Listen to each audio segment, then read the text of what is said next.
2 months ago, the American people elected Donald Trump as the 47th President of the United States of America.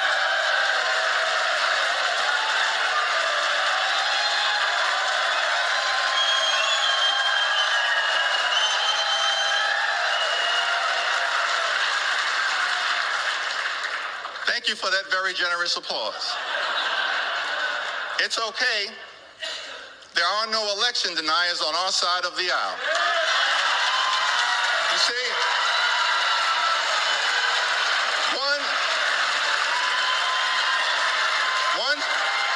Welcome to Inside the Daily Gist, January 4th, 2025. How are you guys doing on this channel? We talk about things going on the internet, things going on in the news all around the world. If it's a topic that we are interested in, we bring it down here, then we talk about it. If you are interested in such a thing, please do not forget to subscribe at the end of this video. And thanks to all my return subscribers. Let's get into it. That was Hakeem Jeffries on the floor. For those of y'all, maybe y'all missed it, Mike Johnson, he is now the speaker. Yes, he gained the vote that he needed to become the speaker again. The first ballot was shaky, but he made some calls to the daddy, and daddy helped him out. But the daddy we didn't know yet. We don't know if that was Donald Trump or Elon Musk, but yo, we are just waiting for us to know what's up. But he made it in the first round after make some calls. And y'all heard what Hakeem Jeffries got to stay on the floor. It's like he threw the bones to the Republicans and they just grab it. You know what? Let's go take a listen to the full speech of Hakeem Jeffries, and we are going to finish our thought on the other side. Great to see you back in the chamber.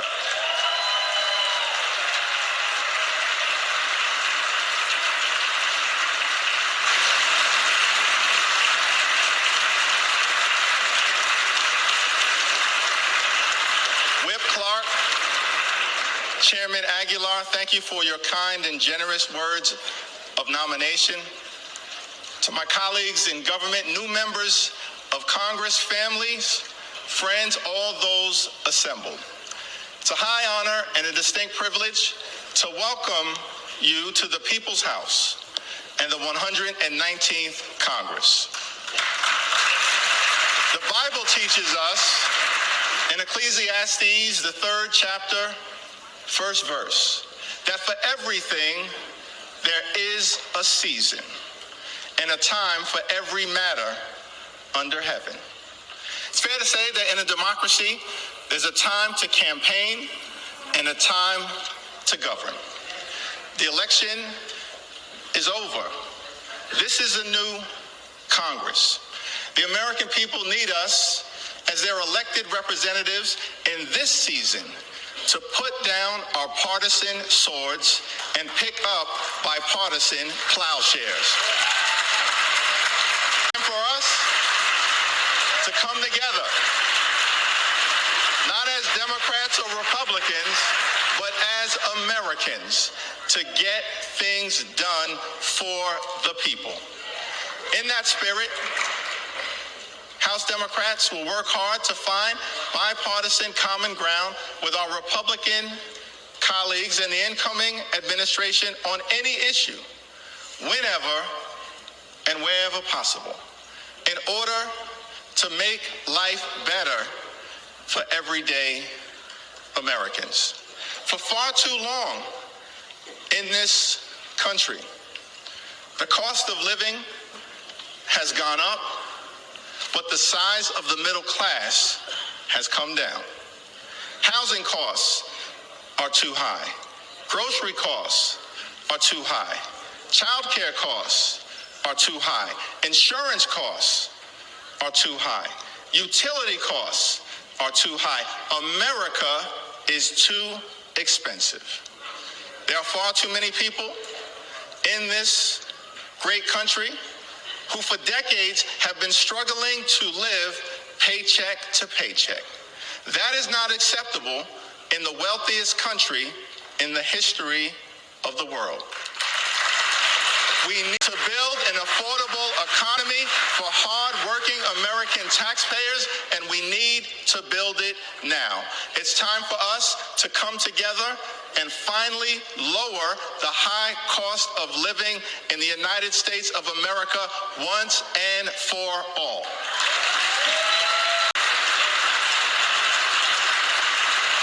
And we will work with anyone of any party to get that done. We will work with anyone to secure our borders, and we will work with anyone to fix our broken immigration system in a comprehensive and bipartisan manner.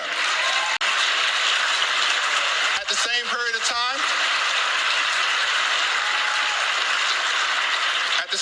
of time, we will push back against far-right extremism whenever necessary. So let me be clear.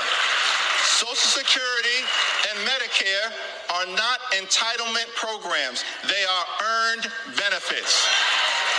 Hard-working American taxpayers pay in to Social Security and Medicare every day, every week, every month, every year throughout their entire adult life. They've earned those benefits, worked hard for those benefits, and deserve those benefits. So as Democrats, our promise to the American people is that we will fight hard to make sure that no one in this town takes away Social Security or Medicare from the American people. Not now, not ever, no means never.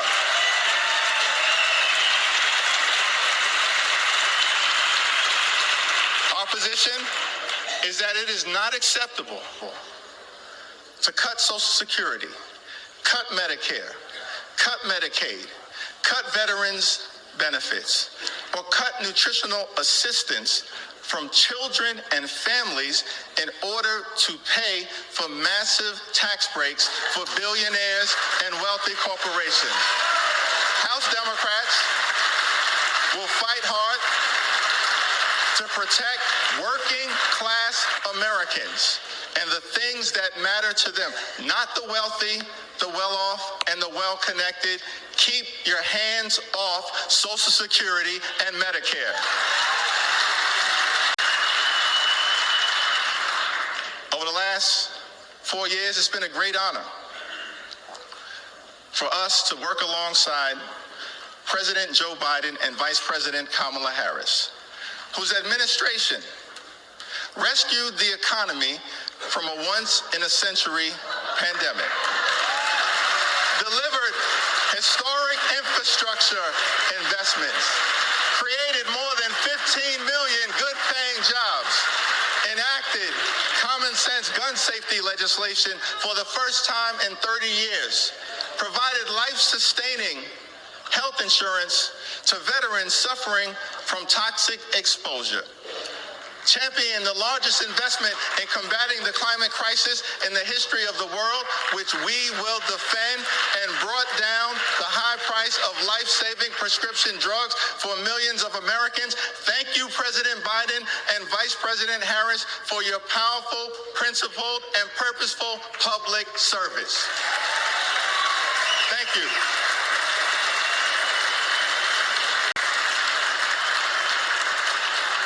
2 months ago, the American people elected Donald Trump as the 47th President of the United States of America.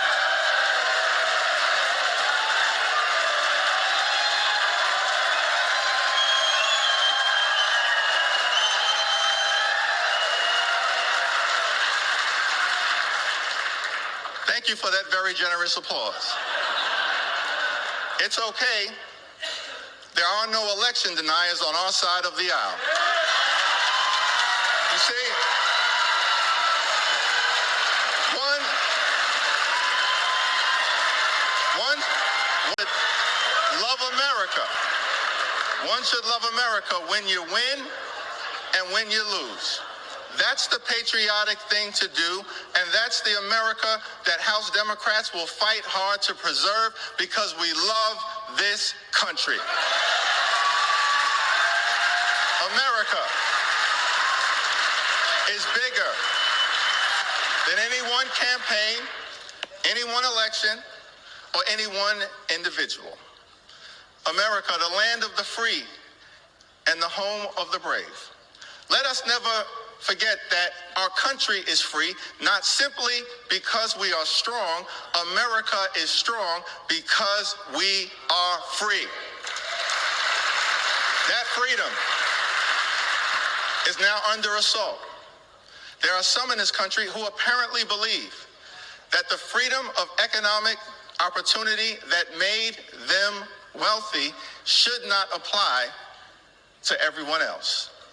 Our message to that crowd is simple. Democrats will never abandon the long walk toward freedom. We will fight hard to defend the freedom of opportunity that makes the American dream possible. We will fight hard for the freedom to vote and to fight for a government of the people, by the people, and for the people. We will fight for the freedom to organize and join a union of your choice. We will fight to defend the free enterprise system, but work hard to make sure that it actually works for working class Americans. And we will always defend a woman's freedom to make her own reproductive health care decisions. America promises one nation, under God, indivisible, with liberty, justice for all. That's the America House Democrats will fight hard to preserve. God bless you. God bless the House of Representatives. May God continue to bless the United States of America. Who says that politics cannot be funny? You know what I mean? Who just says that politics cannot be funny? This is a great example that sometimes it's got to be that hard for the politicians to understand themselves. You know what I mean? Y'all see the way Hakeem Jeffries, he threw the bones at the Republicans, and the Republicans, they just could not resist it. They grab it and he sent his message out that crack everybody up. Yeah, I can see Mike Johnson, the way he was actually, you know what I mean, laughing when Hakeem Jeffrey said on this how they are not election denier. They did not see that coming at all. But yo, I love the way Hakeem Jeffrey put it, that there is a time for everything. You know what I mean? It is now time for them to govern, you know? And he has already, gave Republicans the open invitation that they want to work together for the American people. And he lay out his fat as you're headed that they are not ready to compromise on some things that's going to affect the American people just because the rich want to get richer. What do you guys think? Let's continue the conversation down there in the comment section. This to me says that everything should not be that hard. We should always find a common ground. And I think that's what Hakeem Jeffries is throwing out there. You know what I mean? To unify the party for them to work for the American people. I will catch up with you guys later. Please do not forget to subscribe if you haven't already. This small YouTuber, appreciate all your support. Thank you to all my return subscribers. Please let's respect ourselves while we comment. Bye for now.